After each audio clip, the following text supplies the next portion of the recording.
ഇന്ന് ടൗണ് പോകേണ്ട ഒരു ആവശ്യമുണ്ട്. ഞാൻ ആവശ്യങ്ങളൊക്കെ കഴിഞ്ഞപ്പോൾ വിചാരിച്ച് ഞാൻ ചേച്ചിനും മക്കളൊക്കെ ഒന്ന് പോയി കാണാമെന്ന്. പിന്നെ നേരെ അങ്ങോട്ടേക്ക് വെച്ചടിച്ചിട്ട് അവരോട് പറഞ്ഞിട്ടൊന്നുമില്ല, സർപ്രൈസ് ഞാൻ ഒരു വീഡിയോ ഒക്കെ ഓൺ ആക്കിയിട്ട് നല്ല സർപ്രൈസിൽ പോയി കാണാമെന്നൊക്കെ വിചാരിച്ച് പോയതാണ്. അവിടെ എത്തിയപ്പോൾ നല്ല കാറ്റും മഴയും, ആ പരിപാടി അങ്ങോട്ട് ഉപേക്ഷിച്ച് അങ്ങനെ നേരെ ഞാൻ മിണ്ടാതെ നേരെ അങ്ങോട്ട് കയറി ചെന്ന് ഞാൻ വാതിൽ മുട്ടി, ആരും തുറക്കില്ല. അപ്പോഴേക്ക് മനസ്സിലായി ഞാൻ പ്ലിങ്ങായി, ഓരൊക്കെ ഇങ്ങോട്ടാ പോയതാണ്. അങ്ങനെ കുറച്ച് നേരം അവിടെ കാറ്റും മഴയൊക്കെ കൊണ്ടിരുന്നപ്പോൾ പിന്നെ ഒരു വന്നിട്ട് എങ്ങോട്ടാ പോയത് എന്ന് വെച്ചപ്പോൾ ഈ കാണുന്ന മുതലില്ലേ, അതിന് 3-4 ദിവസമായിട്ട് പനിയും ജലദോഷമൊക്കെ ആയിരുന്നു. അതിന് മുടിയൊക്കെ ഒന്ന് വെട്ടിച്ച് സുന്ദരിയാക്കി കൊണ്ടുവന്നിട്ടോ, മൊത്തത്തിൽ ക്ഷീണമുണ്ട്.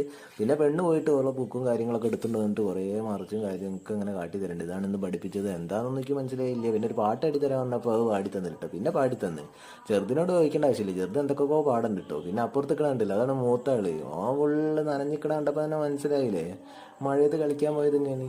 അത് കുറേ നേരം ഇങ്ങനെ കളിച്ചിരുന്നു. പിന്നെ അവിടെ വർത്താനം പറഞ്ഞ് കുറച്ച് നേരം ഇങ്ങനെ ഇരുന്ന് പുറത്തേക്ക് നോക്കിയപ്പോൾ ഉണ്ട് അതാക്കണ് നടന്നു വരുന്നു കഥാനായകനും നായിക, അതായത് എൻ്റെ മമ്മിയും പാപ്പയും. ഒരു മഴയത്ത് കേൾക്കണത് ഓള് കൈയിട്ട് ഇങ്ങനെ വരുന്നുണ്ട്. ഒരു ഇന്നിപ്പോൾ ഇവിടെ സ്റ്റേ ചെയ്യാനുള്ള പരിപാടിയാണ്. അപ്പോൾ ഞാൻ പറഞ്ഞു, എന്നാൽ ഞാൻ ഇറങ്ങുകയാണ്, എനിക്ക് സ്റ്റേ ചെയ്യാനുള്ള പരിപാടി ഇല്ല, ഏട്ടൻ്റെ കുട്ടീനെ ഡാൻസിനും ഉണ്ടാക്കാണ്ട് പറഞ്ഞ് ഞാൻ ഇറങ്ങി.